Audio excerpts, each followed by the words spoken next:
Moshi konnichiwa, okai, Ray, that is MMKH. With that being said, welcome to the video. Title and thumbnail देख लिया होगा. Of course हम बात करेंगे chapter 1081 की, and with that I am bringing back our old series, that is things you missed in chapter 1081. लेकिन उससे पहले हम लोग का चैनल बहुत क्लोज है मोनेटाइजेशन के ऊपर, एंड हमने रिसेंटली कम्युनिटी पोस्ट भी दिया है जिसपे अगर तुम एक एडिटर हो एंड तुम इन रिक्वायरमेंट्स पे आते हो, then do contact us. We are looking for some editors. Of course you will be paid, but तुम्हें प्रोफेशनल होना पड़ेगा. With that being said, let's roll the intro. Shall we? Hear it.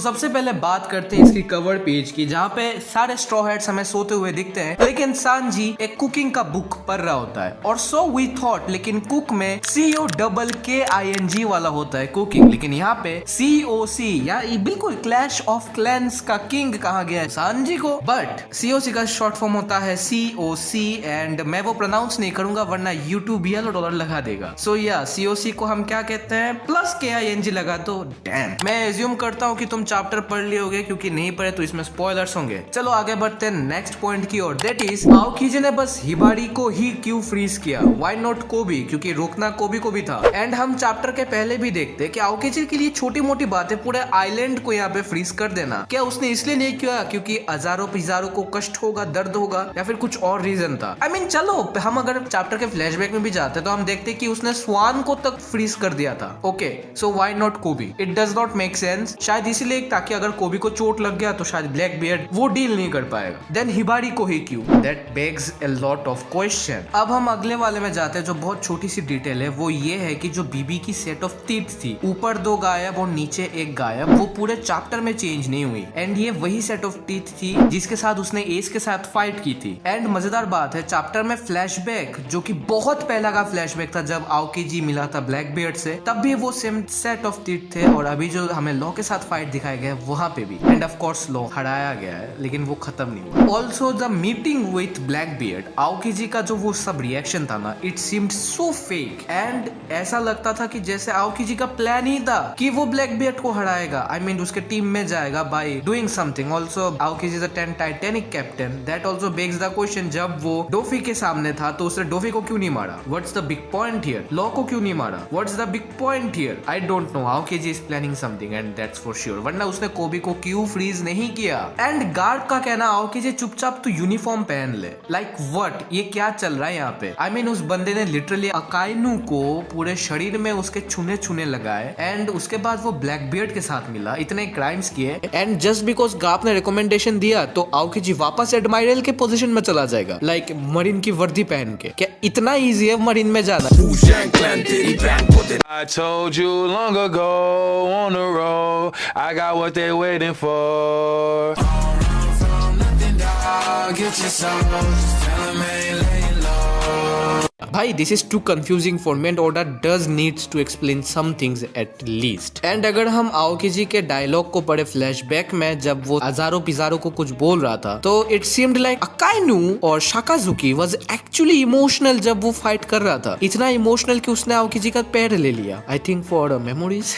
Farewell gift. Also Galaxy fixed का impact, I think हमने जो पहला panel देखा उसके हिसाब से लूफी का जो वो किंग कॉन्ग गन था डोफी को जब वो अल्टीमेट थ्रेड यूज कर रहा था, एंड उसके बाद जो डोफी गिर के जो ड्रेसरोसा पे जैसा इम्पैक्ट हुआ था, उसके थोड़े ऊपर का बराबर का लेवल है. क्योंकि हाचिनासु आइलैंड को इतना कुछ हुआ नहीं, बस रॉकी पोर्ट में हुआ है, एंड हाचिनासु आइलैंड बहुत बड़ा लगता है. प्लस हम वो फैक्टर तो यूज ही नहीं कर रहे थे कि अल्जारो पिजारो जो आइलैंड फ्रूट वाला वो तब एक्टिवेटेड था, तो शायद उसने थोड़ा डैमेज कम भी किया हो, एंड शायद उसको बहुत जोर का लगा भी हो. एंड इवन गार्ड भी सेटिस्फाइड नहीं था उसके पंच के साथ, so there might be some. 2 seconds later. Hello, this is MRJ during recording time, and अभी आवाज के लिए खेद है, लेकिन रिमेम्बर मैंने लास्ट वीडियो में क्या कहा था कि गार्प एडवांस टूर्नामेंट का मास्टर होगा. वेल, इस वाले चैप्टर ने इसे प्रूफ कर दिया. वो कैसे? क्योंकि इस फोटो पे देखो, यहाँ में से किसी के मुंह से झाड़ नहीं निकला है, मतलब एडवांस टूर्नामेंट यूज हो रहा था. And for butter in the bread, ये वाला क्लिप भी देख लो, so you will like be more understandable. Many frame building attempts later. जैसे कि रॉजर हमारा शायद most probably the most broken advance conqueror coating वाला हाकी का यूजर था, क्या गार्प मोस्ट ब्रोकन कॉन्करर नहीं बल्कि एडवांस टूर्नामेंट हाकी का यूजर हो सकता है? वेल ये तो हमें स्टोरी में आगे पता चल जाएगा। End of flashback. एंड ये जो प्रिंस ग्रज का फ्रूट है उसके ऊपर दो बात, उसने उस शिप को बचा दिया एंड वो दिखने में ऐसा लगा जैसे वो वैक्स फ्रूट हो। हाँ, ये वही वैक्स फ्रूट था जो कि हमने लॉन्ग रिंग आइलैंड के पहले देखा था एंड वो इसके जैसे थोड़ा बहुत काम करा है। लेकिन एक चीज जो और भी स्कैरी है एंड वो लोजिया इसलिए नहीं लग रहा है मुझे क्योंकि हमने जो मेरीन्स को देखा है हमेशा इस प्रिंस के पीछे, वो हमेशा थोड़े अजीब से लगता है एंड मुझे ऐसा लगता है ये जो मरीन्स है वो एक्चुअल में मरीन्स नहीं है, वो प्रिंस ग्रज के क्ले हैं। हाँ, मुझे ऐसा लग रहा है कि ये जो मेरीन्स उसको हमेशा सराउंड करते हैं प्रिंस ग्रज के क्ले है, वो इंडिविजुअल कोई सेपरेट मरीन नहीं है, ऐसा मुझे लगता है। एंड हमने ये वो मिस्टर वैक्स के साथ भी देखा था जब उसने खुद के इतने सारे कॉपीज बनाए थे। सो ये मोस्ट प्रोबेबली वैक्स फ्रूट का अपग्रेडेड वर्जन है। उसके बाद ब्लू होल थ्योरी, वो मुझे ये समझ नहीं आया कि ब्लू होल थ्योरी में क्या सही है। आई मीन ब्लू होल इस अटैक का नाम इसलिए है क्योंकि गार्प ने इतने जोर से कुजान को मारा कि वो ओशन के बॉटम में जाके गिरेगा, या फिर ब्लू होल इसलिए क्योंकि वो कुजान को एक होल में मार रहा है एंड कुजान अपने आप को बस तभी बचा सकता है जब वो अपने वर्ल्ड्स जो अपने आसपास जो वो मिट्टी जो बनी है उसको आइस बना दे एंड वो नीचे ना गिरे, इसलिए ब्लू होल। आई मीन इस अटैक का नाम ना थोड़ा सा अजीब है एंड इसका ट्रांसलेशन भी अभी तक सही से नहीं आया, तो ये ब्लू होल जो है अटैक थोड़ा सा अजीब लग रहा है। एंड ये जो मैन वॉक्ड विद शिप है ना, इसका जो शिप का शेप लग रहा है ना, ये मुझे दिखने में थोड़ा ड्रैगन के शिप जैसा लग रहा है। एंड वो जो वर्ल्ड पूल क्रिएट करता है ना, do you know something important, chapter 1 में जब लूफी सेट सेल करता है एंड वो कोबी के वो शिप में आता है तो उससे पहले उसको एक वर्ल्ड पूल में घुसाड़ दिया गया था। हाँ, मैन मार्क्ड विद फ्लेम्स के पास पावर है कि वो ओशन में वर्ल्ड पूल बनाता है एंड लूफी पहले चैप्टर में ही वर्ल्ड पूल के वजह से वो आइलैंड में गिर गया था जो एनीमे में शिप दिखाया गया था।